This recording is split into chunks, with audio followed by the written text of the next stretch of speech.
Mais est-ce que tu es sûr de la décision que tu as prise? C'est toi qui as quitté Maeva, hein? Ouais, c'est moi qui ai quitté Maeva. La dernière fois, c'est elle qui m'avait quitté après l'histoire de Marrakech. Oui, la dernière fois, vous étiez au Maroc. Exact. Apparemment, tu t'étais un petit peu trop approché de danseuse lors d'une soirée. Exact. Maeva t'en avait voulu. Je suis un homme, j'ai le droit de danser encore, tu vois. C'est parce que t'es en couple et que tu peux pas danser. C'est des gogo-danseuses de la boîte de nuit, tu vois. Elles sont venues autour de moi, je les ai pas touchées, j'ai rien fait. Et elle t'a fait une crise de jalousie? Elle m'a fait une crise de jalousie, elle m'a mis une baffe en plein dans la boîte, tu vois. Elle t'a touché? Elle m'a touché, elle m'a mis une baffe.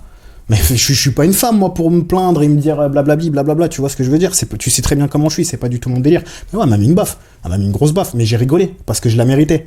Pour moi, je la méritais, parce que j'ai dansé autour de certaines meufs, mais bien sûr qu'elle m'a mis une baffe. T'as répondu à cette violence ou pas? Bah, grave pas, devant tout le monde, qu'on puisse dire encore une fois que Marvin est violent, non, pas du tout. Parce qu'il y avait des histoires d'étranglement, il y avait des histoires de violence, tu le sais, ça je te l'apprends pas. D'où ça sort? Bah, c'était elle, et personne d'autre. Tu vois, donc elle a divulgué certaines informations concernant les vacances à Marrakech, donc des informations qui m'ont gravement nui. Tu l'as su que c'était elle qui avait donné ces informations sur votre première rupture? Je l'ai pas su directement. Ouais. Et elle me l'a pas dit directement. Donc voilà, ouais, ça m'a foutu les boules quand je l'ai su, parce que je l'ai su, tout se sait. Ouais. Je l'ai su. Ça m'a foutu les boules, mais j'ai pris sur moi, je suis un homme, tu vois, un couple, il y a des hauts, il y a des bas, donc on fait avec. Tu me disais qu'elle te tapait, qu'elle était assez violente avec toi, ça... Quand elle a fait sa crise, je t'explique même pas les coups de poing, les gifs que j'ai esquivés, que j'ai dû attraper, enfin bref, une force de ouf quand elle est dans ces états.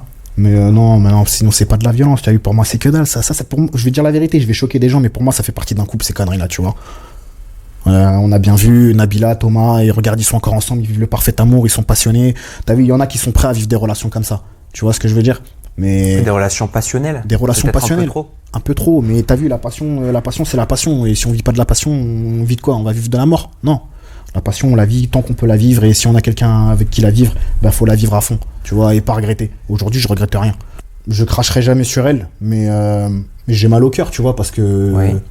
Parce que voilà, on m'a beaucoup menti et que, encore une fois, c'est moi qui vais passer pour le méchant. Je suis passé pour le méchant une fois à Marrakech parce que tout le monde pensait que je l'avais battu. Elle a mis près de 2 jours avant de s'exprimer et de dire que je l'avais pas battu. C'est quelque chose qui m'a beaucoup touché, qui m'a beaucoup peiné. Oui, donc t'as évolué avec ça, quoi. J'ai fermé ma gueule, je me suis jamais exprimé par rapport à ça. J'ai juste démenti les faits de violence parce que chez nous, on tape pas les femmes, et encore moins les nôtres.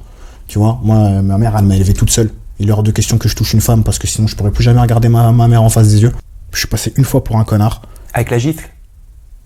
Ah non, avec ces histoires de Marvin m'a tapé, je sais pas quoi, et puis qu'elle a mis 2 jours avant de dire que c'était pas vrai, sachant qu'en plus de ça, c'est elle qui avait dit que je l'avais tapé. Enfin bref, une folle totale. La personne, elle appelle les médias pour dire Marvin m'a frappé, j'ai peur de lui.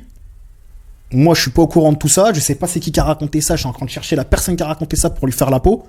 Ah, j'étais dans un état de malade mental. À l'aéroport de Marrakech, j'étais comme un ouf, ils ont ramené les flics pour me calmer, j'étais comme un barge, j'étais comme un dingue. Tout seul à Marrakech en train de péter un câble. Et alors que c'était elle. Donc j'ai les boules graves. Mais tu lui as demandé si elle t'avait trompé? Je vais pas demander, franchement, je veux pas savoir. C'est-à-dire que même cette information-là, elle t'intéresse même plus? À part m'énerver, le fait de savoir si elle m'a trompé ou pas, ça m'intéresse pas. T'as vu, j'ai pas envie de savoir tout ça. Maintenant, ça fait partie de mon passé. Et à l'heure actuelle, je l'aime encore. Parce que ça peut pas partir comme ça. C'est une personne que j'ai affectionnée énormément, pour qui j'aurais donné beaucoup. Pour qui j'ai donné beaucoup. Et malgré mes erreurs et mes défauts, tu vois, j'aurais aimé parler plus avec elle, etc., m'ouvrir plus, mais je l'ai pas fait. Et c'est Dieu qui a choisi ça. Dieu a pas voulu que je m'ouvre à elle parce qu'elle le méritait pas, tu vois. Et moi, c'est comme ça que je le vois. Quels ont été vos derniers mots, votre dernier échange? Qu'est-ce que vous vous êtes dit?